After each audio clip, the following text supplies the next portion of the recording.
આણંદ નગરપાલિકા હદના મોગરી ગામના સફાઈ કામદારોને છેલ્લા 1.5 માસથી પગાર નહીં મળતા મહાનગરપાલિકા થયા બાદ નક્કી થયેલ નિર્ધારિત પગાર દર આપવાની માંગ સાથે આજે મોગરી ખાતે સફાઈ કામદારોએ સૂત્રોચ્ચાર કરી વિરોધ કર્યો હતો। નિયમિત પગાર અને નક્કી દર મુજબ પગાર આપવાની માંગ કરી હતી।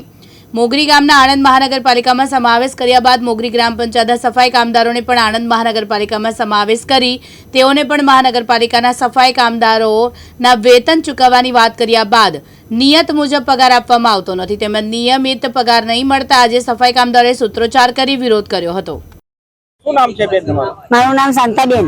બેન આજ વિરોધ કરવામાં આવ્યો છે, કયા મુદ્દાને લઈને વિરોધ કરવામાં આવ્યો? 2 મહિનાથી પગાર સાહેબ થતો નહીં અમારો।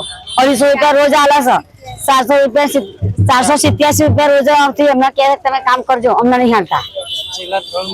3 મહિનાથી અમને આવું કર્યા કરો। શું માંગણી છે? અમારે પૈસા વધારો, અમારો પગાર વધારો, જેવું કામ કરીએ સાહેબ એવું અમને આલો, અમને પગાર 8 કલાક નોકરી કરીએ છીએ સાહેબ અમારે। શું નામ છે તમારું? મનોજભાઈ ગાણાભાઈ હરિજન।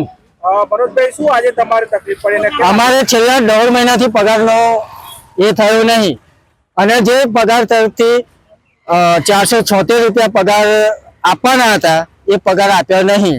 એટલે મારી માગણી એ જ છે અમારે 20 જણની કે અમારો પગાર વહેલી તકે કરે અને અમારી માગણી પૂરી કરે। ચિરાગ સૈયદ, દિવ્યાંગ ન્યૂઝ, આણંદ।